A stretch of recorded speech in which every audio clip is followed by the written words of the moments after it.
Hi everyone, this is Joan and Callie from Q and Abe, a podcast by President Lincoln's Cottage. As we talk to experts looking for answers to the questions for the show, we sometimes have conversations that might not quite fit within the main episode, but we don't think that should keep you all from hearing them. This bonus episode accompanies episode 3.1. Wait, she's black? So if you have not yet listened to that episode, that might be a good place to start. One of the things I've been hearing a lot in all the conversations about race this summer is this idea that, quote, I don't see color, end quote. And I was curious about how our guests might respond to that comment.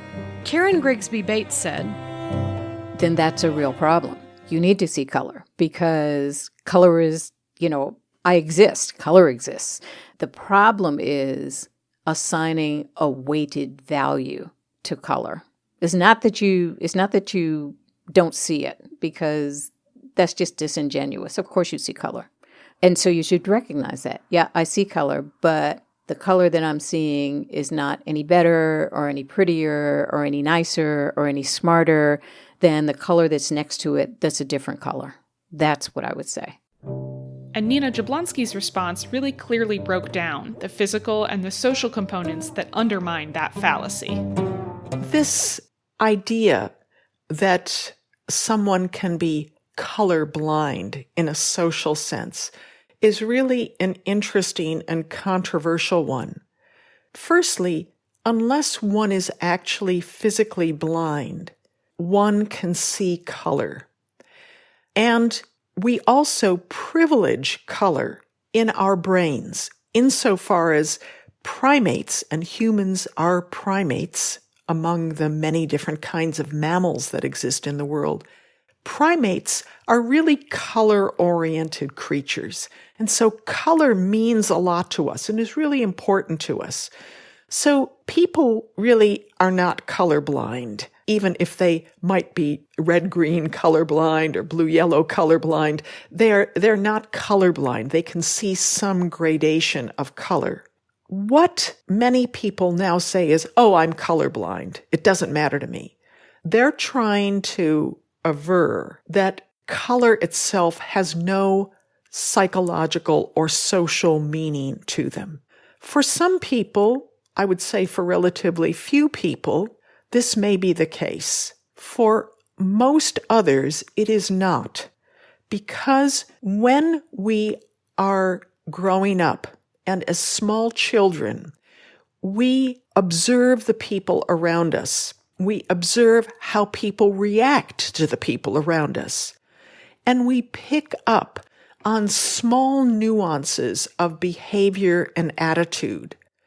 And through that knowledge that we develop, and it doesn't even have to be explicit speech. It can just be things that we observe when we're kids about how someone acts towards someone else. We develop attitudes toward people outside of our family, people outside of our immediate circle of family friends, and people who belong to groups given other colors.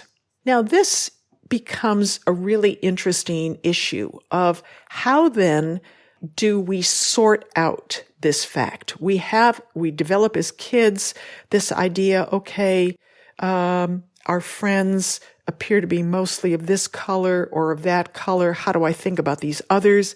And they begin to develop what we would now call some biases, either for or against specific skin colors. It is unusual for such biases not to develop. It is possible. It is biologically possible. But unless parents and caregivers are really careful about socializing kids to be exposed to a wide range of people of all different skin colors and treat them in precisely equal ways, kids will develop some preference for their own color or for somebody else's color. They will develop some feeling about the quality, the value of color. When we talk about implicit bias today, and especially in the realm of policing, as it is often mentioned, we're really talking about the adult manifestations of the accumulation of this process over a lifetime. This doesn't even have to be fueled necessarily by any kind of racism or feeling of animus.